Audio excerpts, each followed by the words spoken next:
What's up, guys? Andrew Cooper here, aka Coop Fiasco on Twitter. This is Coop's Fantasy Football Fiasco. I'm from Fantasy Alarm, sponsored by Better Sports Network, and we're here talking FFPC, talking ball today. We're wrapping up the second series. First series we did last month, overview all the positions, nice and easy, just looking at everything. Now, this series, we're doing actual strategies, actual draft strategies for each position. And I'm like you guys when it comes to this stuff. Honestly, I'm still a consumer of fantasy content all the time. I mean, I was a Redditor for 10 years. I'm still on Reddit all the time. I'm doing the AMA on Monday. I joined Twitter. Someone basically made me join Twitter 3 or 4 years ago once I got in the industry, but Reddit's where I've been at. And I search out certain types of people for the content that I want. So if I'm going to look at zero RB, I'm going to look at somebody like Kevin Tompkins. And that's why we brought him on. And the guest for today is someone very specific for late round quarterbacks. I'm like, okay, what are we doing for quarterback? Let's look and see what the Konami Code guy thinks, right? So we're going to bring on Rich Hribar next segment. We're doing it the same way we did it with the other 4 topics. I'm going to go through the elite guys. We're going to bring on a guest to break down the actual strategy itself. This time, we did zero RB. We did robust RB. Last week, I did yin and yang tight end. This week, we're waiting on QB. So we're going to figure out how to sort that strategy out, the best way to do it this year. But, again, just like you, I'll search out the best people for it. And I'll tell you what, I still like Reddit better than Twitter personally. Twitter is great.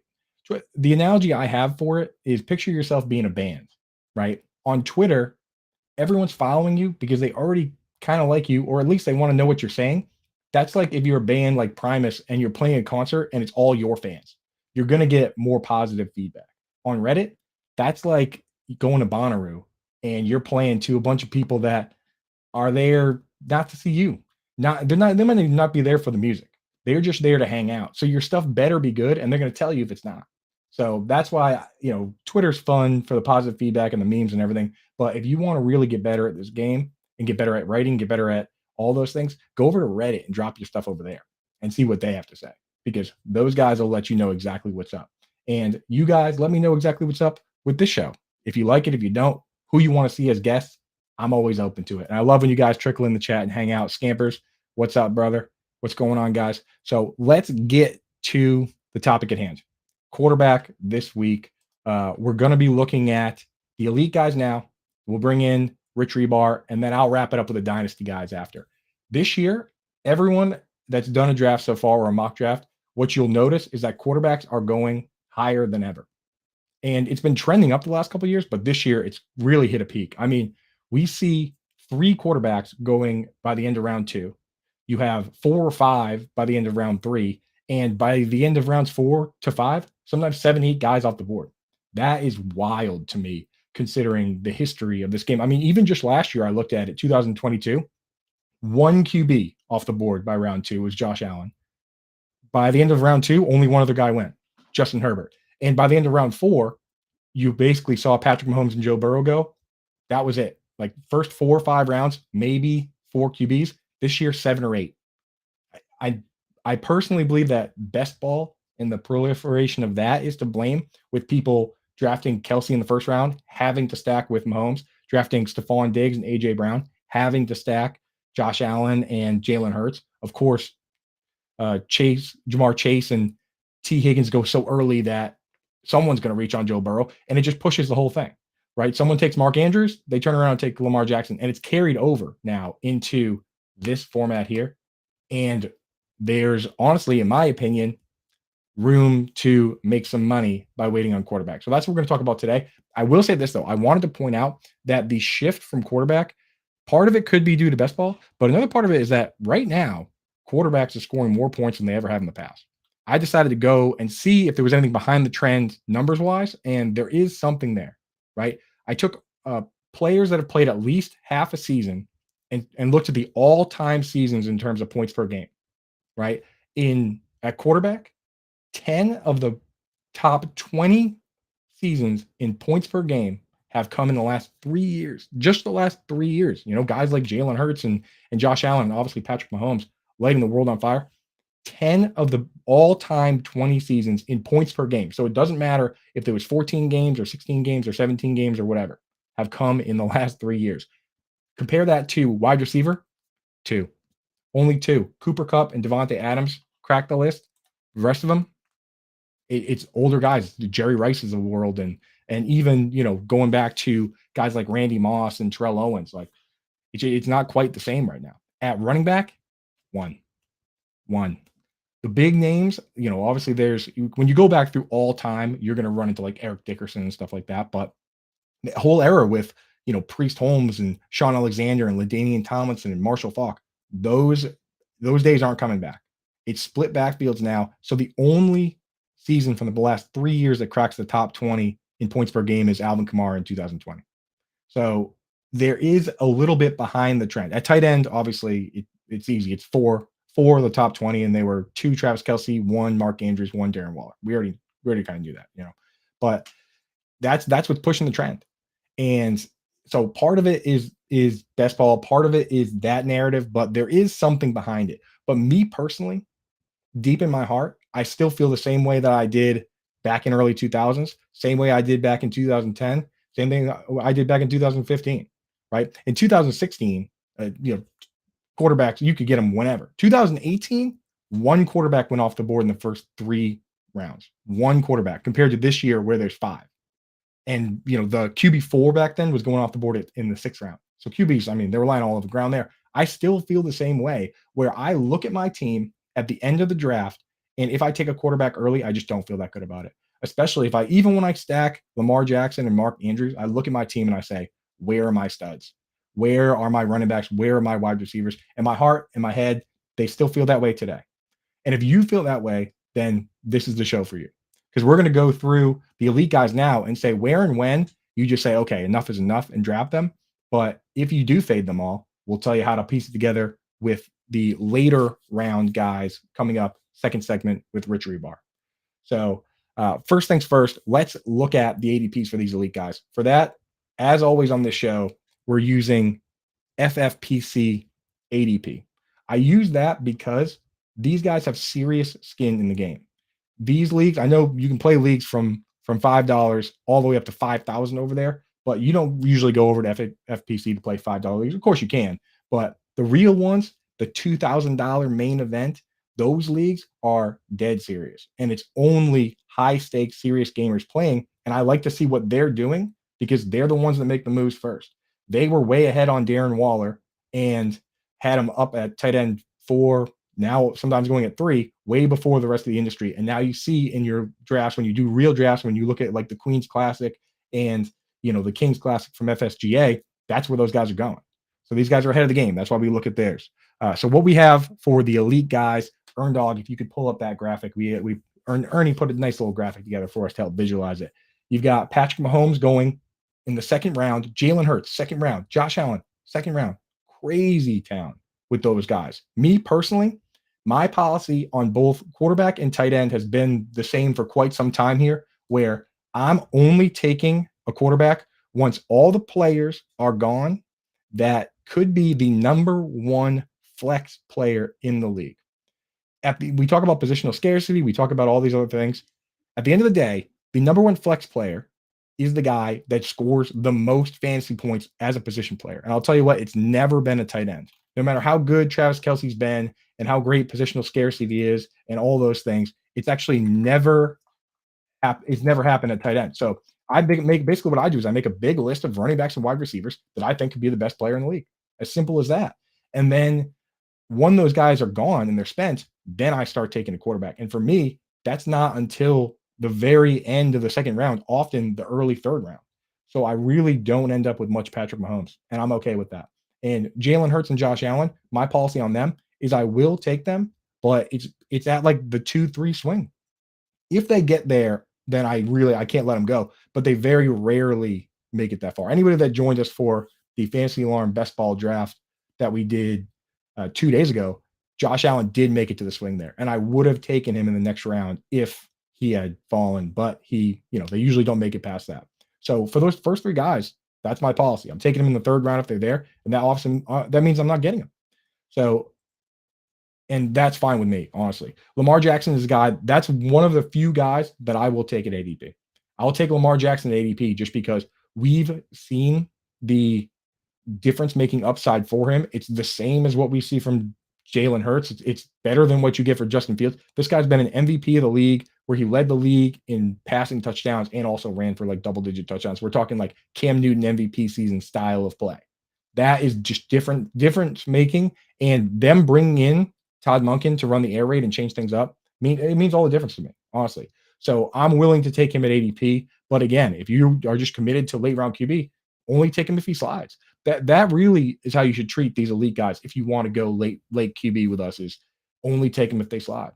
A guy like Joe Burrow right now, I'm hands off just because of the calf injury. I will gladly let someone else take Joe Burrow, and I'll take Justin Herbert. Justin Herbert, I already have money on him to lead the league in passing yards because last year he was 2nd in the league in passing yards. And with Joe Lombardi, when you sort, the guys that played at least 5 or 6 games, he had the 34th ADOT in the league, the average depth of target. For those keeping track at home, there are 32 teams. So this guy, even with a dink and dunk offense, had the 2nd most passing yards. And now they bring in Kellen Moore, who Mike McCarthy shooed away because he's scoring, quote unquote, too many points.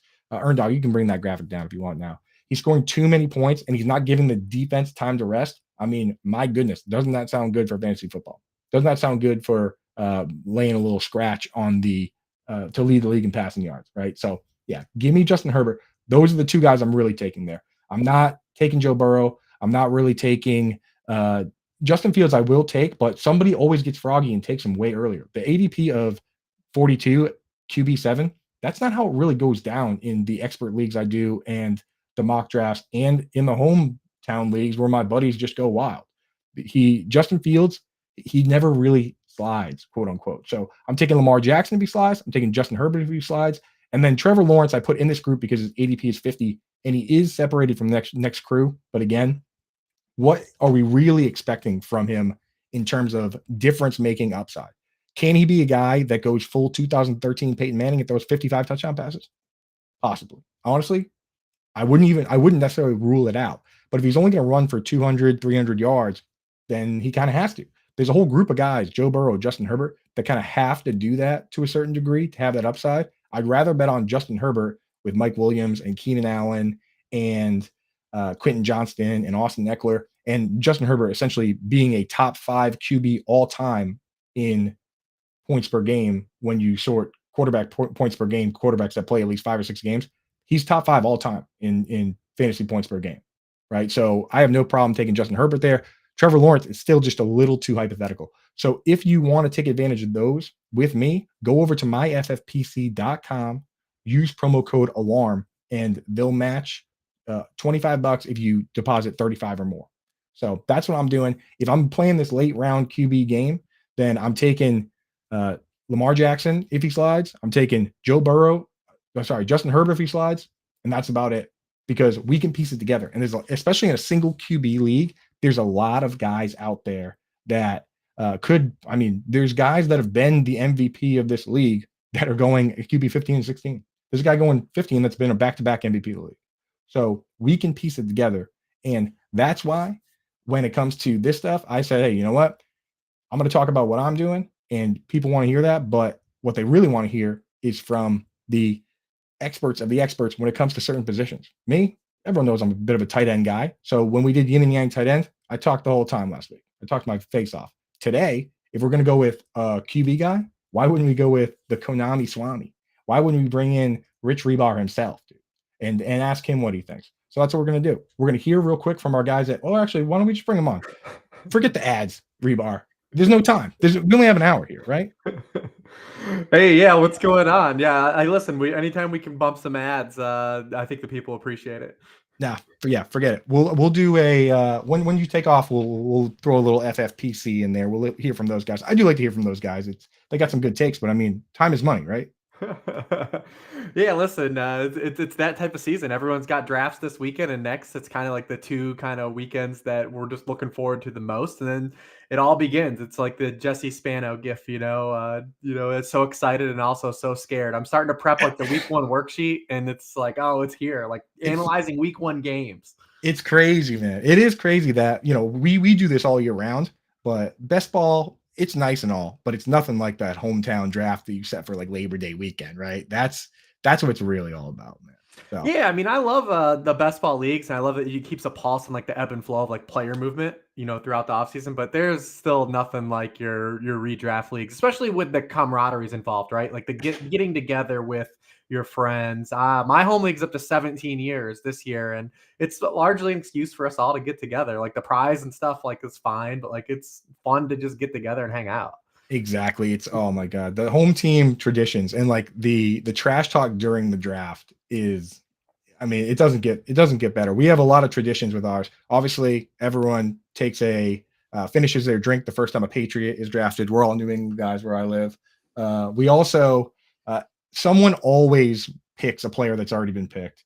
They get the annual Ruben Drones award. One time, my buddy got so hammered during the draft that he picked Ruben Drones like 4 times Oh, it's himself. incredible. It was the best. We're like, so every year we're like, dude, when are you taking Ruben Drones, bro? But yeah, the Ruben Drones award for the inevitable multiple I mean, draft pick. he was the highest guy on his board every time it came up. every time it came around, dude. So yeah, one beer later, he was the Ruben Jones, man. He didn't even get him. Somebody else took him like way before. So too funny, man.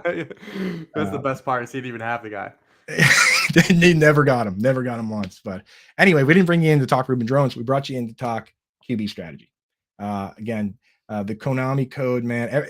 It's crazy when you can invent a word that becomes a real word, right? Like it's like Kleenex, dude. Nobody says tissues. Nobody says mobile quarterback. It's the Konami quarterback. So that's pretty cool, man. I know you've probably heard that enough, but pretty cool stuff. But I want to ask you.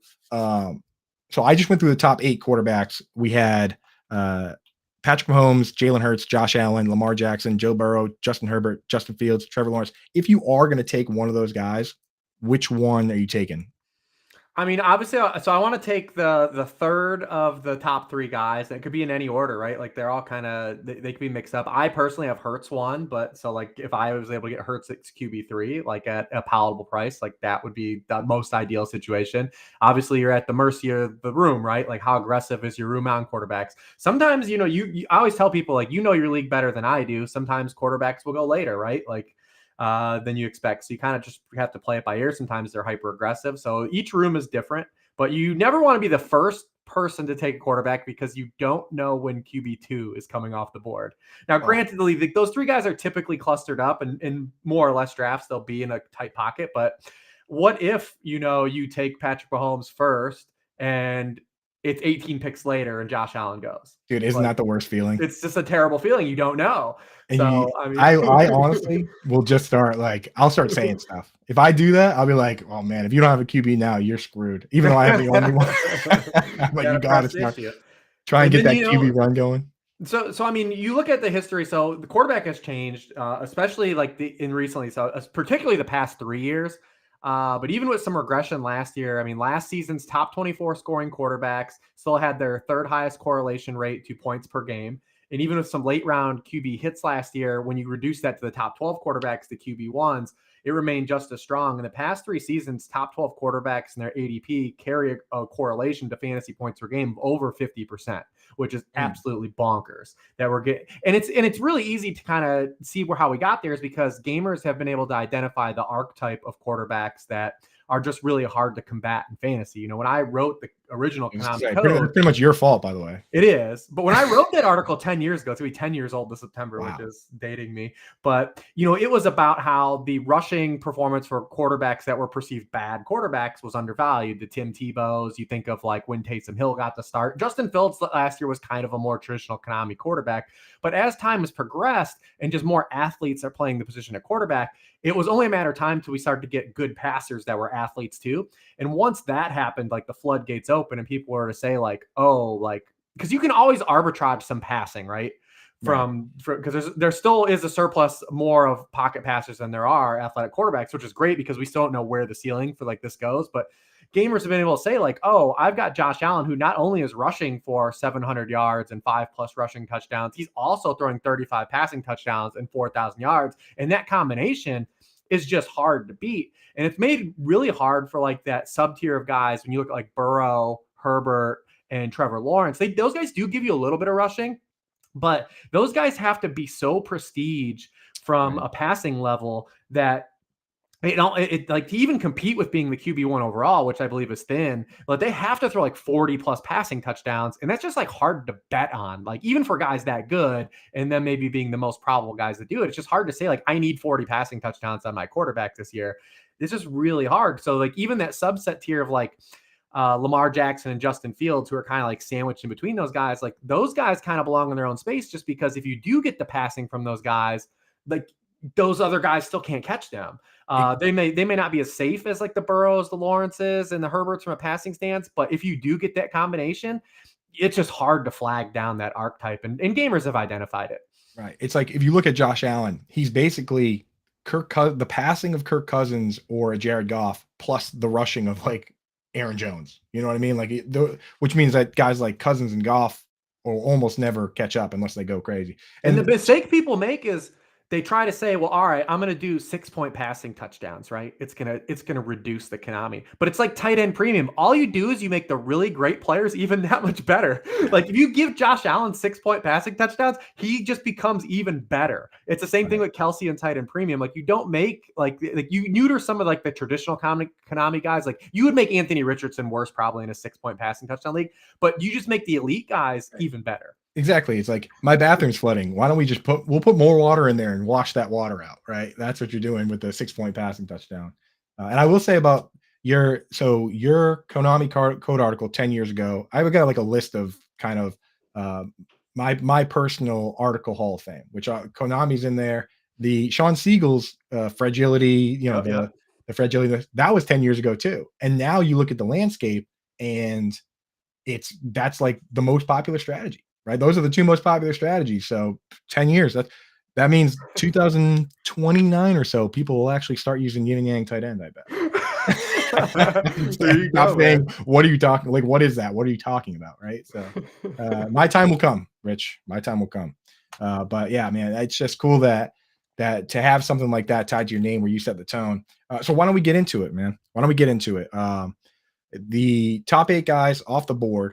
Let's say hypothetically, this is what I've been doing is I just throw people into the situation where you took value everywhere else. Here you are. So in your draft, if you got a back end QB1 group, Earn Dog, if you can pull up 9 through 12. So these guys, in your typical 12-man league, not everybody ever drafts. I mean, sometimes no one drafts 2, but these guys should go. So in this group, who are you most likely to take or most likely to fade? Or are you just pulling the same move you talked about earlier where you say, hey, you know what? I'll let the other 3 guys pick who I pick. Yeah, so I wrote an article about ADP again. I kind of do relitigate it like every year, just kind of follow the ebb and flow. And I highlighted that back end pocket of QB1s is typically the most fragile group to buy. And I've also identified it from an archetypical stance of like looking at the guys that bust at the highest rate, and it is the guys that don't run. So when you look at it, like say like last year, for example, the guys that were the major disappointments in that area, Tom Brady, Matthew Stafford, Aaron Rodgers, like these guys that don't run, these are like the guys that have your high bust rates, but people start the roster fill, right? You get in that back third, you're like, all right, I missed out on the top 8. I don't have a quarterback. And they panic and they say like, all right, well, I'm just going to take the next guy. And you end up taking, say, Dak Prescott, right? Like he's kind of fits that mold. Like Dak's not running anymore. It hurts to say because I do like the Cowboys and I like their offensive environment, but like Dak's not running anymore. So like he kind of fits that mold. Like you look at Kirk Cousins, like he's in that area. Tua Tagovailoa is in that area too. and then we'll probably talk a little bit more about Tua in a second. But so like we want to focus still on the archetypes that matter, like these guys that have that upside. So Anthony Richardson is a big standout. He's like, I want to monitor. I think Deshaun Watson still fits in that. He does take a step of faith. And obviously, if anyone doesn't just want to outright have Deshaun Watson on their team, no issues with me, man. Cross him off your list. But he does fit that archetype of guys. We've seen it before that can run. And when he did come back last year, as bad as he was as a passer, he ran for 28 yards per game. So he does still have that kind of in his range of outcomes. But you kind of want to avoid the pocket passers out of that tier because you can arbitrage those guys. Like, what are you getting out of Kirk Cousins that you aren't getting out of Geno Smith, that you aren't getting out of Jared Goff? And then the other thing you start to factor in is when you're picking guys out of that bucket, is you got to start looking at like these early season schedules, right? Like this is where you start to incorporate some of your strength of schedule stuff because yeah, you're not going to do it for Jalen Hurts if he's got like a, hard schedule. He doesn't until the end of the year anyways, but like, you're not going to do fade Josh Allen because he faces a good team like early in the season, right? Like he does. But when you start to talk about some of these other quarterbacks, like you look at Tua's schedule, his opening month is pretty rough. And he was a guy that didn't have any good fantasy games against good defenses last year. You look at Aaron Rodgers, right? He's in that area. The first 6 games for the Jets are absolutely miserable to open the season. So like, are you going to be confident in starting Aaron Rodgers on a new team when he opens the season, against the Bills, against the Cowboys, all these teams in that area, the Patriots, the Broncos, the Eagles before his bye week in week 7. And then you look at Geno Smith. He's got a great opening 6 games. He does have the early week 5 bye, which shows a little bit of wrench of things. Earn Dog, let's pull up the next group then. So sorry to cut you off there, but yeah, so you're not, so from that, I'm with you there. Like Kirk Cousins, he has no interest in running the ball, not even doing QB sneaks. And people forget that like a guy like Tom Brady, at least not mobile, but at least he was like the best QB sneak quarterback of all time. Like at least he would steal some of those touchdowns, whereas like Kirk Cousins has zero interest. So I'm with you. Maybe fade that group. So of this group, I kind of separated these 3 guys because I feel like from that other group, I'm not sure if it sounds like you agree that maybe you just fade that other group and go for these guys. How early are you willing to go for a guy like Anthony Richardson or Jones or Geno? Yeah, so if Anthony Richardson is there and I'm comfortable with like kind of where I am structurally in terms of like I've got my wide receiver core built out, and I'm talking having depth too because you need more wide receivers for bust rates, injuries, playing some matchups, and like I'm just comfortable with my roster, right? Like I feel really good about my core skill playing group at wide receiver and running back. Then I think it's fine to take that on at there, but he's not a guy I want because like Anthony Richardson is a buzzy name. So like there might be someone in your home league that's just like, yo, I'm going to get Anthony Richardson. Like, I can see a lot of home leagues playing out like that. There will be that guy. There will be that guy. Yeah. He's that guy. Watson probably is the guy that lasts because you'll probably have a group of people that don't want him. Right. But like then you're kind of just waiting, and then I'm looking at like the Goffs and Genos, like because Goff is another one of these guys. You look at his opening 3 games, he opens with the Chiefs, which potential shootout. We don't even know if Chris Jones is going to play in that game 2 weeks from now. Then he plays the Seahawks in week 2, and remember Jared Goff was the QB1 against the Seahawks last year in a game where Amon-Ra St. Brown didn't even play.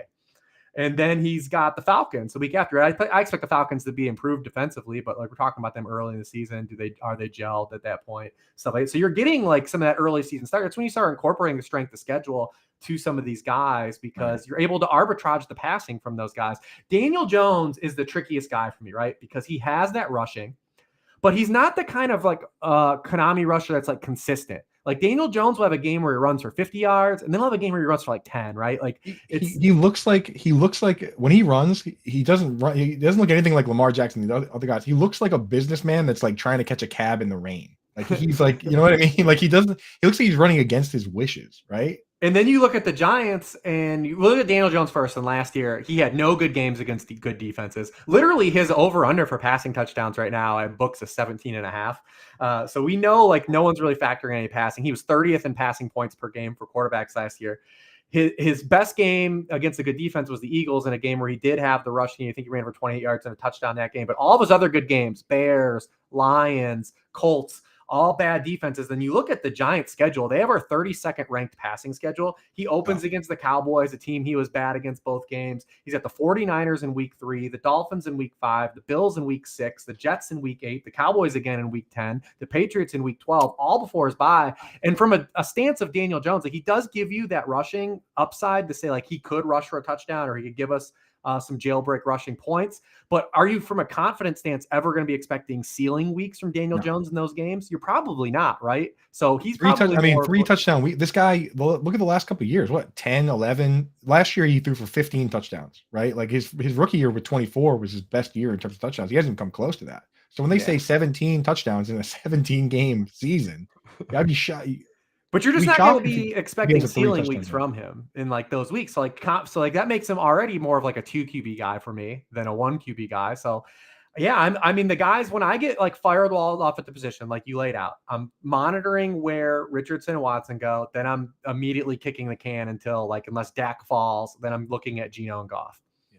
I mean, the thing with Watson that people forget is that, like, say what you like, obviously he's got the personal issues. And if you want to take him off your board for that, go ahead. I'm not going to, because I just care about fantasy points. And all time, if you take all the quarterbacks all time and sort by fantasy points per game, Deshaun Watson is number 3 behind, like, it's tough to argue against a guy that's been essentially top 5 every time he's played. So yeah, I'm with you on that. And we got to really go back to like Dante Culpepper to be like the last guy that was as good as Deshaun Watson and just stopped being good. And he was even a little older than Watson is now, who's only going to be 28 this year. And he came off the knee injury. I mean, Watson's had 2 knee injuries, and then Randy Moss retired. Yeah, exactly. I mean, or he retired, is left. Right. Yeah, no Chris Carter, no Randy Moss. That'll hurt you. But I mean, this guy hasn't. I mean, Deshaun Watson. The other part is that, like with Russell Wilson, you can at least say, okay, well, maybe a lot of it was the coaching. Maybe it was Pete Carroll and the system. But with Deshaun Watson, it's just been a mess with the Texans. It's been all over the place. He hasn't had consistent weapons, hasn't had consistent coaching yet. I mean, he went 4-12 and threw like 30-something touchdown passes with only like 7 picks. I don't know how he was so good on such a bad team, but I mean, we've seen him through a ton of adversity already. So if it just comes together a little bit, he could be a value there. But I know you mentioned 2 QB leagues, so why don't we pivot to that? Dog, pull up that next group. We've talked a little bit about some of these guys, but if you're getting into Superflex and 2 QB, super popular now, let's say you waited, you did get Deshaun Watson as your first QB. Now you need a second QB. Who do you feel most comfortable with from this crew? Or what's your strategy going in? Because I know, again, the sharp way to play it a lot of times is not to say, oh, well, I'm just going to make sure I get this guy. It's to say, hey, here are the guys that I'm comfortable taking if they slide, and just, take a couple guys off your board and just monitor it. It's different than other positions, really. Yeah, so in 2 QB leagues, I love the kind of approach that I have with running backs. A lot of people have talked about, anchor running back or hero running back, right? Where you get kind of one of the elite guys, then you kind of build the platoon. I love that strategy in 2 quarterback leagues. Like I said, so the first 2 guys I'm monitoring are, Geno and Goff. And obviously if they, I can't land those guys, like if, say Goff's out of this group, then the next guys I'm looking at are definitely Kenny Pickett. The Steelers are due like a wealth of passing touchdown regression to the mean. Like, I mean, obviously Kenny Pickett had a 1.8% touchdown rate last year. There is no way that's going to happen. Obviously Deontay Johnson's going to catch a touchdown pass this year. Walter Payton has more career touchdown passes than Kenny Pickett. and I don't want to get like super into like the preseason like hype stuff. It's just like, just buying base rate, like them bouncing back to the base rate is going to be like a huge pro. It'll happen. And the thing is, you look at, I look at like Jalen Waddle and Tyreek Hill last year, and where they were going ADP, Tua kind of had to outperform value, or they would have been big time busts. Or look at Najee Harris and Deontay Johnson and George Pickens and Pat Freiermuth. Like, if Kenny Pickett if he doesn't take a big step forward, there's going to be a lot of disappointed fantasy gamers, which kind of puts me on the path of maybe I will get some exposure to Kenny Pickett, Yeah, and then if you're just looking from like a schedule stance, Jordan Love has our number 1 passing schedule of the season, and like he's kind of a wild card because like I don't think people realize too, like he's got a little Konami in him. Like he's a decent athlete and he can run a little bit. Great schedule. You're worried about them just maybe tempo, playing slow. They definitely have the look of a top-down team that wants to run the football a lot.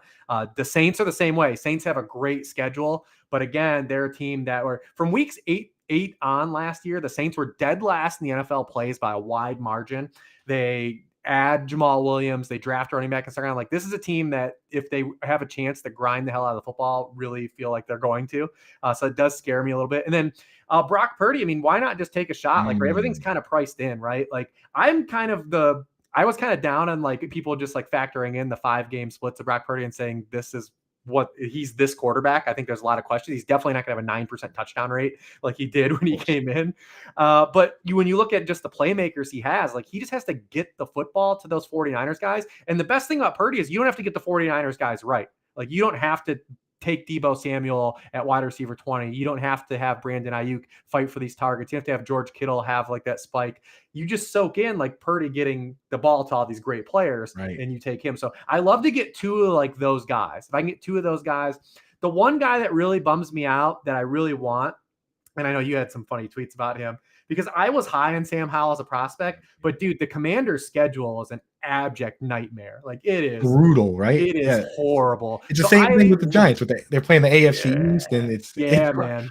I don't know where Vegas is finding 6.5 wins for that team, because I go look at that schedule. I'm not finding more. I mean, you get that great open. So if you have Howell in 2 QB leagues, like you fire them up week 1, they're playing the Cardinals. You feel great about it. But then look at this afterwards: Broncos, Bills, Eagles are the next 3. That's rough. Then he gets a nice little reprieve, but then you still have Eagles, Patriots. You have the Cowboys, the Dolphins. The fantasy playoffs, he plays the Jets and the 49ers. Like nightmare. It's tough, man. Robert Saleh and other Robert Saleh. It's tough. I mean, the ADP is fine and stuff, but like, yeah, it's really tough. And I think the funny thing is, like, you know, the thing with Twitter is like, you know, half the stuff I'll send it if it's funny. So the Sam Howell stuff, dude, you know what I mean? Like, you got to understand that there's a bit of memery going on, but I've come around a bit. He's obviously faster than he hasn't run a 40 in a long time. He's clearly faster on field than we say. And if he plays well through this schedule, then like Washington's got something. Right, for sure. And the other thing I worry about for Dynasty for a guy like Sam Howell is a new group just bought the team. Yeah. And what's the easiest way to put your stamp on a new organization than to... You tell me Magic Johnson doesn't want Caleb Williams? That's what I'm saying. 100%. Like, it could literally be like they looked at Sam Howell and Jacoby Brissett, and Jacoby was just better in practice, and they were like, this Sam guy, that's our guy, right? Like, let's get those L's up on the board. I mean, I watched the Jets fire Adam Gase because he finally got the Jets winning games, right? Some of these teams want to tank. The Cardinals clearly want to come in last, right? So you never know with that, but I mean, kind of exciting. What Matt Stafford? Are you doing any Matt Stafford at all? Or are you just out on that? 2 QB league only, like part of platoon, no problem with it. I still have some faith in Sean McVay, right? Like, I don't think that we should just like the Rams are going to be better than they were last year. Like, it's impossible for them to be worse, really. Right. And Stafford's healthy, will, like I say, you still have the McVay factor. The offensive line's by product going to be healthier than it was last year. So 2 QB leagues only, but again, not one of these guys that's going to give you any rushing, but whatever. All right, well, let's talk about the deep boys. And again, ADP goes out the window completely here, right? It does not matter at all. So why don't you go ahead and say something nice about my boy Mac Jones? I mean, the thing about Mac Jones is that the offense was good 2 years ago when he had a real offensive coordinator, right? Like, people forget that the Patriots were top 8 in points per drive, scoring rate per drive, and Mac Jones' rookie season. Also, as much as a donkey as a head coach Josh McDaniels is, and he's not a great people person, like, dude, look what he did last year with Derek Carr too. Like, the Raiders were again top 6 points per drive. Like, the dude, there's a reason why Josh McDaniels keeps getting all these opportunities to fail as a head coach, and it's because the dude can coach offense. Like, it just is what it is. Exactly. He should settle in eventually just to be a coordinator, because I mean it's a different job. It's a different job. But and we've seen that with like Dan Quinn. Like, Dan Quinn's a guy, right? Like, you were a defensive coordinator, buddy, and you were made to be it, and there's nothing wrong with it. Like, you were excellent. Right? Like, those type guys where that should be your one job. And the thing that sucks is some of those guys, they go on to be a head coach and then they never want to come back and do it, where they probably should have. Like, Rex Ryan probably should have just been a defensive coordinator and hung around a little bit. Some of these guys, at least. So. But all right, well, I'll let you pick your own guy instead of having to pick my guy here. Well, I think there's a default that makes you even a guy like Garoppolo alive. But I mean, I'm looking at guys like Ritter and Stroud and kind of Bryce Young in that area, just because we don't know where the upside lies, right? Like, they could be outright failures too, but we know we're getting a little sprinkler rushing. The Falcon situation is just really good. The infrastructure of the offense is good. The schedule is good.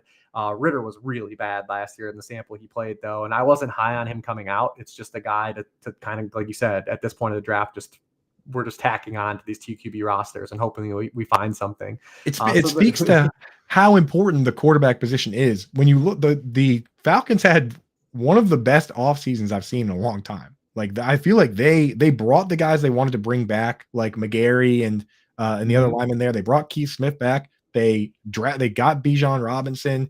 They have Kyle Pitts. They have obviously Drake London. They made improvements on defense. They didn't lose any of their guys, and they brought in a bunch of guys. And still, with a great offseason like that, we sit here and we say, well, all that matters is the quarterback, right? It's kind of crazy, man. It's kind of crazy that a team like that, if they landed Derek Carr instead of the Saints, we'd be looking at this team and we'd be fired up. But instead, we're like, who knows? And I still have a lot on Falcons futures, man, too. Definitely their win man. total I'm already invested in, and potential division winner. So what line did you get them at? What was 7.5? 7.5. I mean, they could easily win that division. It's yeah, I mean, so yeah, I mean, those are just kind of the guys that we're looking at that point. And we hate Arthur Smith for fantasy football. He clearly hates fantasy football, but we have a pretty large sample that Arthur Smith is a pretty good play caller and play designer. And it's a bummer that he hates fantasy football. He's a good play designer for like Navy. Like I don't want. Why? You see the depth chart he released? It has the starting lineup has 12 guys on it, including a fullback Keith Smith and like 2 tight ends. This guy, the only 2 wide receivers is just. He's trolling us, man. It's on purpose, dude. Because Kyle Pitts. I was just talking about it last episode where he's like top 5 in yards per route run when he lines up at wide receiver, and even in the preseason games he had 7 snaps in line, 1 out wide. Like Arthur Smith is determined to turn Kyle Pitts into Jason Witten somehow. Yeah, just keep the faith. I was arguing with someone of this on Twitter about a week ago about Kyle Pitts, and they were telling me he shouldn't be the tight end 1 in Dynasty, and I think that's bonkers because Travis Kelce didn't even catch a pass in the NFL until he was a couple weeks before his 25th birthday. Right. We've already got 1,000-yard season for a dude that was at 21 years old. Just keep the faith, have some patience, just relax. Even if you don't get the Kyle Pitts run out in 2023, this dude is immensely talented. Keep the faith. So much time, dude. Zach Ertz has one 1,000-yard season when he was 28. Delaney Walker didn't break out till he was like 31. So, I mean, it might take time, but I'm in with you, man. Now's the time to go get him for cheap. All right, before I get you out of here, Rich, I want to ask one more actual fantasy question, then I'll let you plug some stuff. There are a lot of very deep formats. It's not just us being sickos in fantasy football anymore. Around the industry, people are getting crazy. My buddies from home are like, let's do super flex. Let's do all this crazy stuff. Yeah. So, leagues where you just draft every single player. If you had to pick your favorite backup, and you can go either way you want with it, whether you want to say who's most likely to actually play or who would have the highest upside if they did get a chance to play. But if we're going backups here in like deep super flex, is there anybody that you're like, you know what, I'll throw, 30 round draft, I'll throw this guy on the bench or on the taxi or something? Yeah, I mean, the obvious guy is Sam Darnold, right? Just because what if Purdy, this 5-game sample, was just a flash in the pan? We've seen some guys in this system before pop, Nick Mullins, CJ Beathard, right. Brian Hoyer, even for that little bit before. So we've seen that before. And Darnold was actually pretty good last year, that final month of the season with the Panthers. So, and Darnold's only 26 years old. I think people forget that. It's crazy to think about it. He's only 26 years old.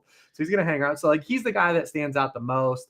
I wish I had any faith in Mariota if he had the quarterback, but Jesus, he's looked so even awful this preseason. He was so bad last year. I know. You'd love to say, if he got a chance to play with the Eagles infrastructure, you'd be excited, but Jesus, man.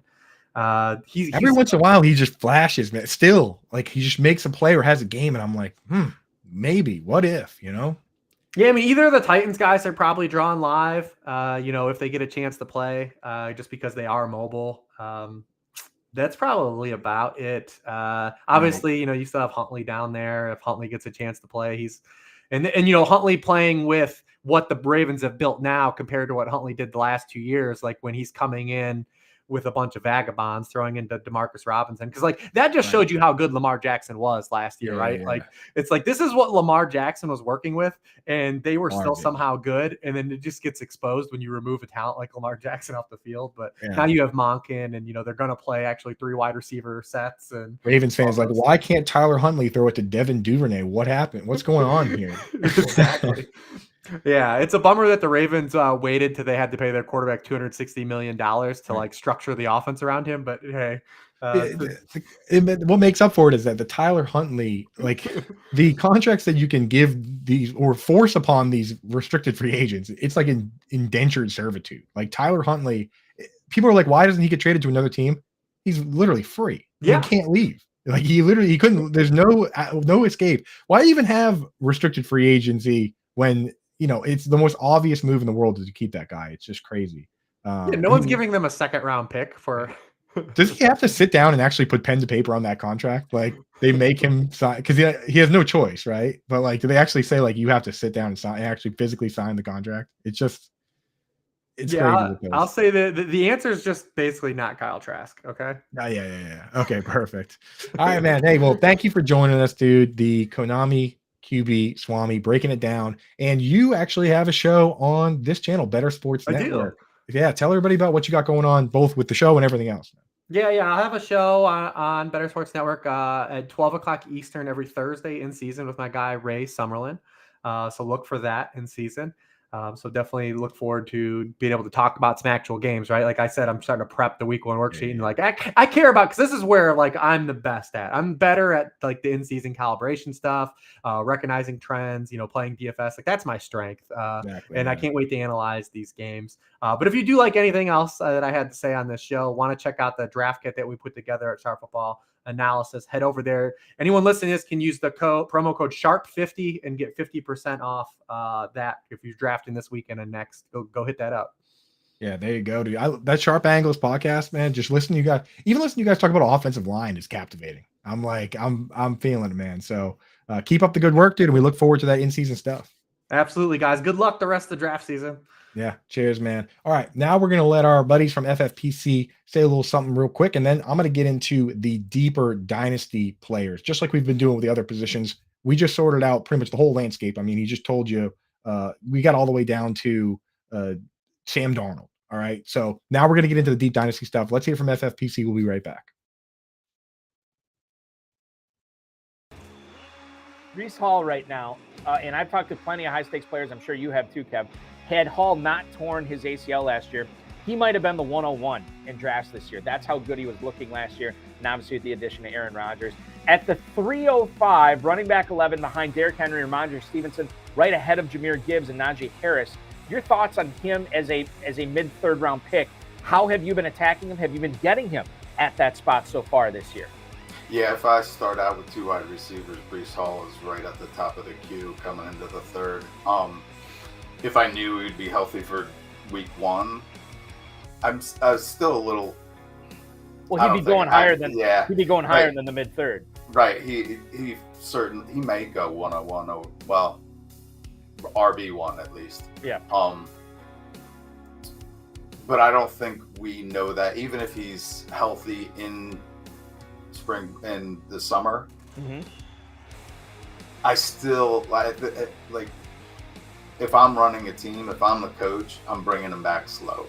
Like he's on a pitch count. Like I want him for the end of the season because I got Aaron Rodgers for the playoffs, right? Like even if he's fully healthy, I would work him in slow. But that is actually what you want. Like he's still going to get the high value touches. So yeah, if we know he's healthy, he's a first rounder. So like if he's sitting there in the third, especially when I get two wide receivers to start, I'll take Hall all day. Yeah, it almost makes you think that the uncertainty with Breece Hall has made him unfairly fall too far, right?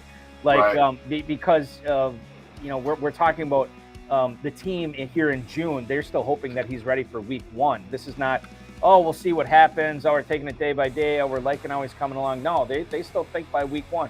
And the fact that we have that timeline, I think, maybe bumps him up, especially as the drafting season gets deeper and deeper here in July and August. Maybe we start seeing him go up the boards as well.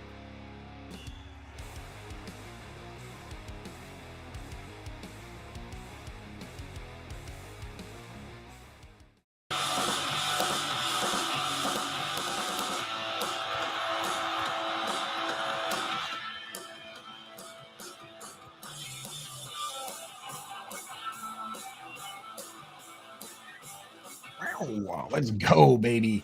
We are back. 1912, I see you in the chat. You said get into the Yang tight ends. We actually just did that episode on Monday. I broke down.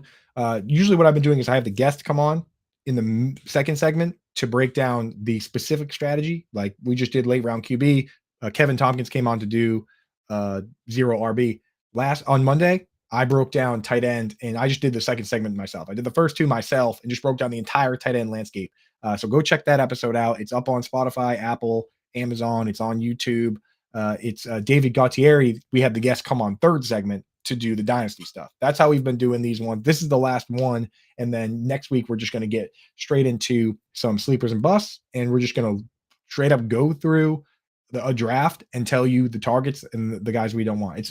It's crunch time now. We have to just go through and say, hey, this is what we're actually doing. So that's what we're doing. This week, we're just going to wrap up quarterback. We just went through the full top to bottom first two segments. Now I'm going to hit you with some sleepers in dynasty, or honestly, some guys that I'm just targeting, guys that I'm trading for. And as Rich pointed out last segment, one of the big things he said about looking for later quarterbacks and looking for backup quarterbacks or things like that. This is the one position where the smoke is most important because it is a truly linear depth chart. It's truly linear in the sense that at running back, Jaylen Warren can be hyped up all he wants, right? Even if Jaylen Warren were to hypothetically become the quote unquote RB1, Najee Harris isn't going anywhere. If Najee Harris is the RB2, it doesn't look any different than what it looked like with Tony Pollard and Zeke Elliott together, right? So at that position where it's not linear, and same with wide receiver, like on some teams, who cares if Mike Evans is the wide receiver 1 and Chris Godwin's the wide receiver 2? It doesn't really matter. I mean, wide receiver doesn't even work like that because it's split end and flanker and slot. But even if it were, they're going to play anyway. At quarterback, that's not how it works. This isn't, Miami with Tim Tebow and Chris Leak, right? This isn't, I guess with Taysom Hill, maybe the one exception, but he really doesn't play. It's a linear depth chart, like punter. You don't have two punters. You have one punter, and then there's a backup punter. So at quarterback, when there is smoke, sometimes there's a catalyst where the guy gets the job. Dak Prescott takes over for Tony Romo, and Tony Romo goes away. I mean, and we've even seen it at the craziest, lowest levels. I mean, we could say Tom Brady's a fluke all we want, but he took over for a 10-year, $100 million man in Drew Bledsoe. Brock Purdy just beat out a third overall pick, Trey Lance, as the last pick in the draft. Brock Purdy just did that, and now Sam Darnold's ahead of Trey Lance as well. These catalysts can have monster impacts because there's one job. So when I look around, I look at situations like the Browns with all the moving parts there and all the sentiment there.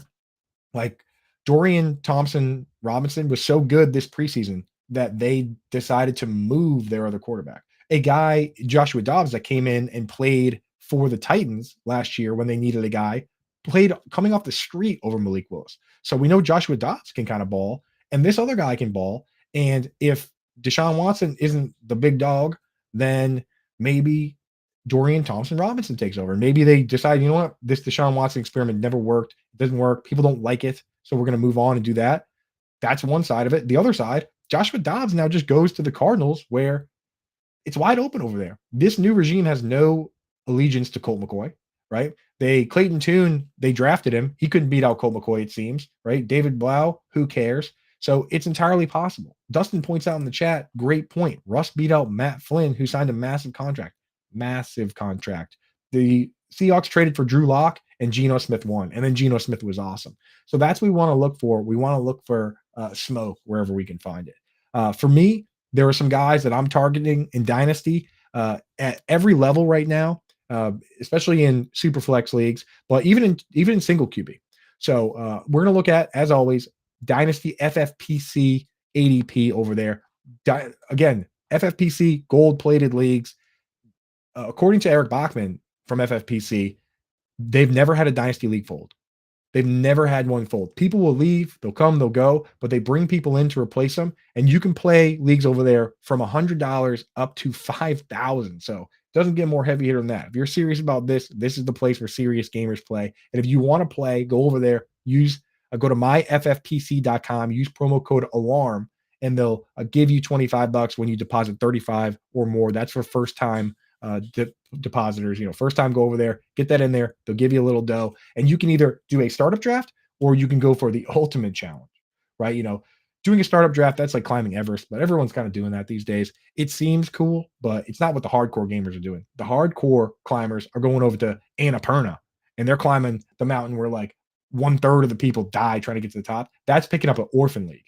That's picking up a team that somebody abandoned, and you say, "Come here, my little sweet orphan team. I'm going to raise you into the greatest, healthiest team of all time." And the most fun part about that is that you can trade away all those other players. You have no allegiance to those players. Like tearing apart an orphan team is probably the most fun you can have. So what I've been doing, I look at guys like Kyler Murray, QB 13, still only 26 years old. We talked about Sam Darnold, 26, just a moment ago, still only 26 years old. Here's how he's finished in points per game in his first 4 seasons. QB 12 as a rookie, QB 5, QB 4, QB 7. This is a player that is top 5 all time in fantasy points per game. And I don't care if he's with the Cardinals or if he's with somebody else. I mean, I guess it would be if he plays for the Oakland/Las Vegas Athletics, that would matter, right? Unless you have some sort of crossover baseball football league. But I don't care if the Cardinals want to move on. This guy's going to go somewhere else and do his little scamper around thing and score a bunch of fantasy points. So it doesn't matter to me. I'm buying Kyler Murray QB 13. If he's top 5 all time, all he has to do is get healthy and come back, and he has many more years to play. So Kyler Murray, I'm interested in.